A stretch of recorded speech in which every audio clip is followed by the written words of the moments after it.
kebutuhan daripada manusia itu ada ketertarikan dan cinta, dan kebutuhan akan penghargaan. Siapa yang nggak bangga berprestasi? Semua pasti bangga. Siapa yang nggak bangga mendapatkan sesuatu? Adanya penghargaan. Ketika kita bisa menghasilkan sesuatu, pasti kita merasa bangga. Apalagi ketika orang memuji, hasil karyanya bagus ya, atau mungkin bikin puisi deh. Siapa di sini yang bisa bikin puisi? Jago bikin puisi. Nah, mungkin bisa bikin puisi gitu ya.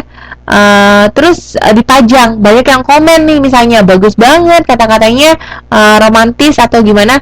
Pasti ini deh, pasti bangga. Ya enggak? Jadi manusia itu punya perasaan ingin dihargai oleh orang lain.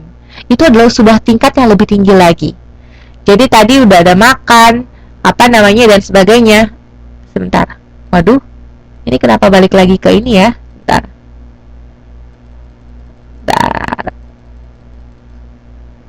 Oke. Itu ya. Kemudian aktualisasi penghargaan tadi udah saya ceritain ya. Oh, cerpennya tanggal 1 dapat piagam. Selamat kalau gitu Mas Rian ya. Saya turut bangga punya mahasiswa yang bisa bikin cerpen dan itu dipajang. Nah, itu salah satu bagian daripada kebutuhan manusia. Dan yang paling atas adalah namanya aktualisasi diri. Aktualisasi diri adalah dimana kita itu mempunyai satu jabatan di dalam suatu masyarakat. Contohnya, misalnya jadi ketua PPI Taiwan. Waduh, siapa yang nggak bangga? Ya nggak? Atau mungkin jadi ketua kelasnya jurusan ilmu ekonomi semester 3 aja deh. Itu juga udah satu kebanggaan gitu ya. Atau mungkin jadi ketuanya Universitas Taiwan, UT. Itu juga jadi suatu kebanggaan. Jadi ada namanya aktualisasi diri, di mana seseorang itu ingin mempunyai sesuatu, mempunyai satu jabatan yang dihargai oleh orang lain, kayak gitu. Jadi 5 kebutuhan ini menurut si Abraham Maslow ini sangatlah penting, dari kebutuhan yang paling sederhana dan pokok sampai ke kebutuhan yang dimana sifatnya itu lebih kepada psikologis. Jelas ya. Tapi kalau menurut David McClellan, juga sangat terkenal, ini pakar yang sangat terkenal juga dalam ilmu komunikasi, dia bilang kebutuhan itu cuma 3, untuk berprestasi, kasih sayang, dan berkuasa. Ininya sama aja. Tapi kalau menurut David McClellan itu dia lebih ke, kalau di Abraham Maslow itu dia lebih kepada 3 dan 4 dan 5. Jadi dia cuma ambil 3, 4, 5-nya aja. Kebutuhan yang sifatnya psikologis aja. Jadi kalau misalnya yang kayak makan, sandang, papan tuh dia, menurut dia itu tidak begitu penting karena sudah menjadi pokok. Jadi tidak usah dibahas karena setiap orang nggak mungkin nggak makan gitu. Jelas ya? Ada yang mau tanyakan sampai di sini? Oh, ternyata sudah habis. Syukur kita belum selesai tapi slide-nya sudah habis. Nah, jadi sampai di sini saya mau tanya-tanya dulu nih. Kalau tadi teman-teman udah lihat, saya nggak pajang lagi deh ya. Saya mau nanya-nanya aja. Kalau gitu ada yang bisa kasih saya contoh nggak mengenai apa ya? Mengenai apa sih fungsi ini? Fungsi informatif daripada komunikasi? Kasih saya contohnya aja. Saya nggak mau teorinya, saya mau contohnya. Ada yang bisa kasih saya ini contoh sebelum kita udah sudahi perkuliahan hari ini? Fungsi informatif. Jadi pertanyaannya gini, berikan saya contoh fungsi informatif daripada fungsi komunikasi. Contohnya apa?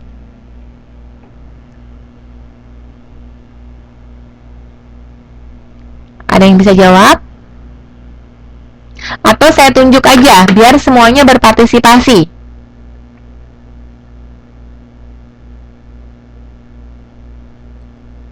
Semuanya masih di sana?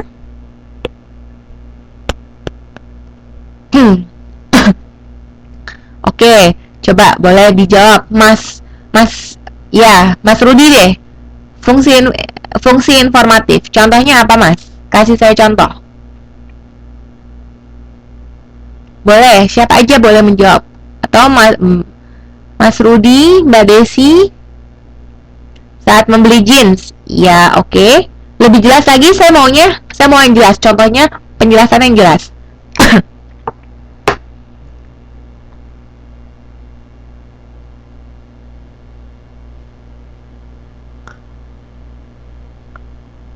Iya, oke. Harga satu barang, kenapa? Saat membeli jeans, kenapa?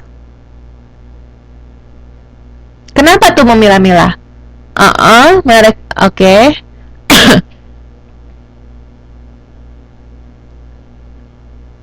Merek jeansnya misalnya Levi's.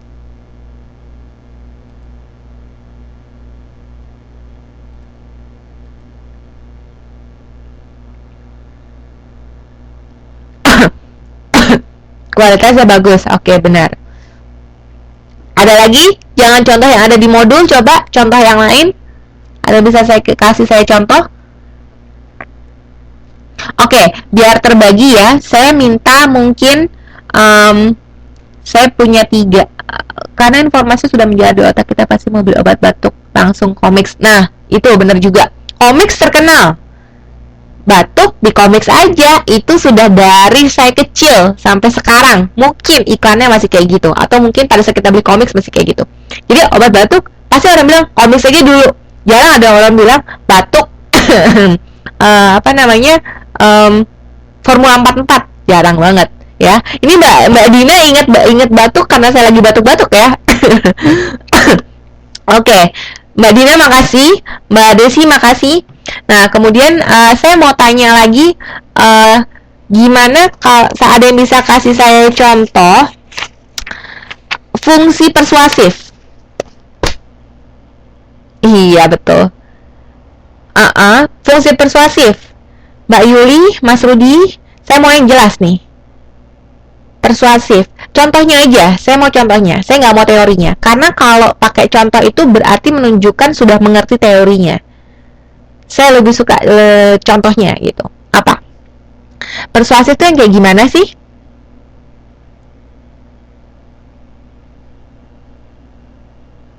Yamaha semakin di depan. Oke.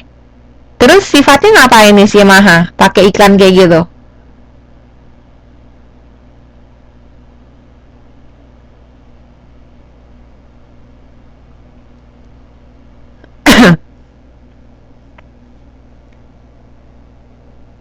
Yamaha bikin kayak gitu gimana nih, Mas Rudi? Bisa diperjelas lagi mungkin? Biar ketahuan maksudnya fungsi persuasifnya ini apa?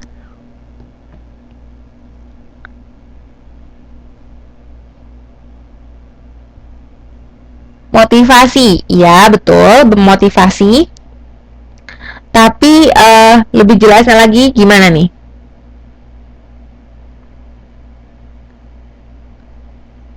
Saya mau lebih sifatnya kayak tadi ceritanya. Dina, kamu pakai jilbab pasti lebih cantik. Waduh, ini maksudnya apa nih ya? Oke. Memberitahukan kepada orang lain, persuasif, supaya ngajak Mbak Dina untuk pakai jilbab gitu ya. Nah, itu bisa juga. Oke, Mas Rian. Itu sebenarnya sekalian merayu mungkin. Nah, benar banget tuh Mbak Dina ya. Jadi, benar. Contohnya, makasih ya Mas Rian ya buat partisipasinya. Jadi itu buat ngajak ya sifatnya supaya orang itu ngikutin apa yang kita bilang. Kemudian saya mau minta contoh lagi mengenai apa ya? Contohnya apa ya? Oke. Gimana kalau terakhir deh fungsi emotif? Gampang sekali. Iklan menggunakan KB. Nah, betul sekali Mbak Yuliana. Ya, supaya ngajak ber-KB ya, itu gampang banget. Ada lagi yang lain? Emotif. Kalau emotif apa?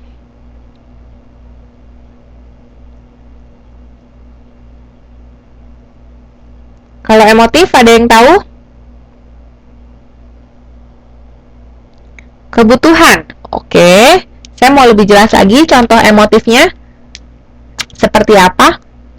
Ini gampang sekali. Emotif itu paling gampang kasih contohnya. Sabun cuci. Nah, kalau sabun cuci ini kenapa nih? Topik yang bagus. Pakailah bedak Pond's. Pakailah bedak Pond's. Terus Pond's pakai siapa? Pakai iklannya seperti gimana? Atau mungkin dia taruh iklan bedak bayi. Oh, iklan bedak bayi, cari bayi yang putih. Nggak ada bayinya yang hitam ya. Oh, agar putih berseri. Ya, betul sekali. Iklan susu gimana nih? Pakai bayi-bayi imut. Iya, oke. Selain itu, jangan pakai yang apa ada di dalam modul. Saya mau yang kalian berkreasi sendiri. Kira-kira yang motif apa ya? Selain bayi, oke, iklan Pond's tapi pakai supaya jadi berseri. Tapi apa yang dilakukan sama si iklan ini supaya dia itu mempengaruhi emosi daripada yang ngelihat iklan? Kira-kira apa? Pembersih wajah artisnya ungu. Oh, bisa jadi. Kenapa? Saya ngefans banget nih sama ungu. Saya pakai aja deh Garnier. Kalau ungu pakai Garnier ya. Cari bintang cantik. Ya, pastinya. Tapi saya mau nanya nih, kalau kayak Simpati. Kalian belum tahu ya, kartu provider Simpati itu bukan Simpati, tepatnya AS. AS itu pakai Sule. Nah, pertanyaan saya, Sule kan gak ganteng-gantengnya amat.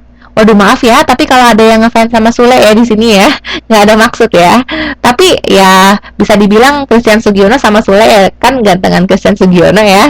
Nah, pertanyaan saya, ini kalau Sule dipakai iklan simpati gimana nih? Iklan persuasif apa yang mau disampaikan? Nah, itu bener banget. Lucunya. Jadi, kenapa makanya iklan kartu provider dibuat lucu? Jadi tertarik orang supaya, oh iya ya, lucu ya, bener ya, si Sule aja bisa ini apa namanya teleponan lama, atau Sule aja pakai as, saya juga mau pakai as ya, ada terkenal lucunya.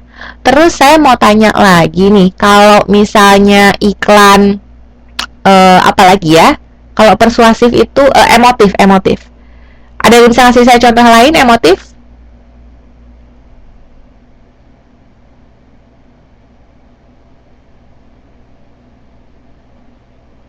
Kira-kira apa? Iklan rokok, gimana nih kalau iklan rokok? Nah, menarik juga topiknya. Iklan rokok, kalau iklan rokok ini bagaimana? Iklan motor. Boleh diceritain nggak nih Mbak Yuliana sama Mas Rian, iklan motor dan rokoknya seperti apa?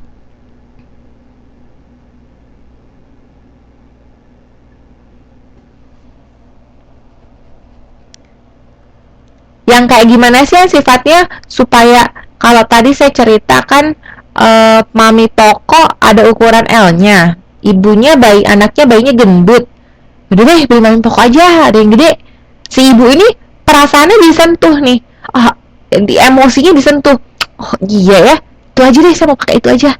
Atau mungkin ibu-ibu lihat iklan ini apa namanya tuh, masakan apa sih, kayak mecin ya, kayak Sasa mungkin, atau iklan apa tuh namanya tuh, bumbu nasi goreng, apa tuh namanya tuh, extra jos identik dengan laki-laki perkasa. Nah, bisa juga tuh Mas Rudi, bener banget.